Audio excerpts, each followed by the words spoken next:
ওয়ালাইকুম প্রিয় ভাই ও বোনেরা, আপনারা সবাই ভালো আছেন? আলহামদুলিল্লাহ, আমিও ভালো আছি। আজকে সকাল সকাল আমার বড় জাল সবার জন্য শীতের পিঠা বানাইতেছে, খাওয়ার জন্য ভাপা পিঠা।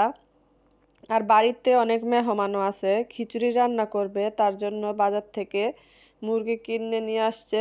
খাওয়া দাওয়া করে সকালের নাস্তা, তারপরে এখানে কেটে কুটে নিচ্ছে আর আমি রান্না বসায় দিছি। তো রান্না করতে করতে বিকাল হয়ে যাবে। দুপুরে সবাই একসাথে খাওয়ার জন্য রান্না করে নিচ্ছি। বড় বড় পাতিলের মধ্যে রান্না বসাই দিছি।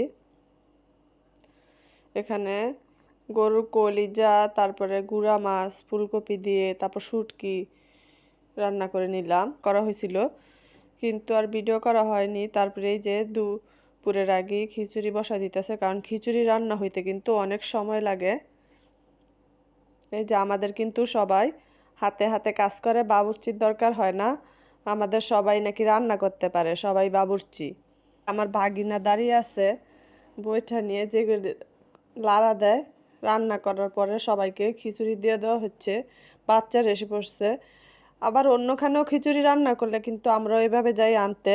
এটার কিন্তু বড় পাতিলে খিচুড়ি রান্না করলে কিন্তু সেই খিচুড়ির স্বাদই আলাদা। খিচুড়ি নেওয়ার কিন্তু আনন্দই আলাদা। এই যে কত বাচ্চারা আসছে খিচুড়ি নেওয়ার জন্য, সবাই কিন্তু এক একে সবাইকে দেওয়া হচ্ছে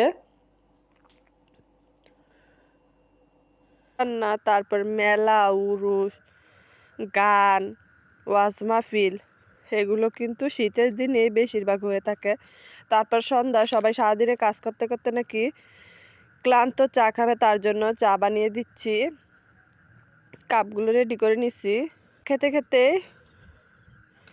দেখলাম যে আবার বাহিরের থেকে নাস্তা নিয়ে আসছে। চেহারা দেখাবে না, তার জন্য চেহারা গুইরা নিয়ে আসছে।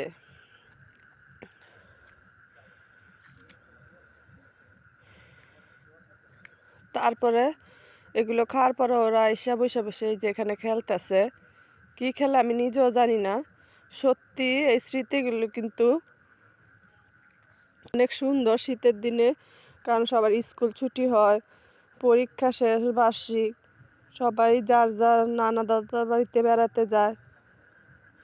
এই যে রাতে আগুন জ্বালিয়ে ওই খিচুড়ির আগুনের মধ্যে আবার আগুন ধরায়া আগুনের তাপটা নিতেছি।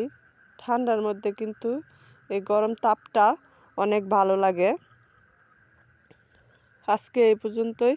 আল্লাহ হাফেজ। ভিডিওটা ভালো লেগে থাকলে আমার চ্যানেলটাকে সাবস্ক্রাইব করে দিয়ে আমার পাশে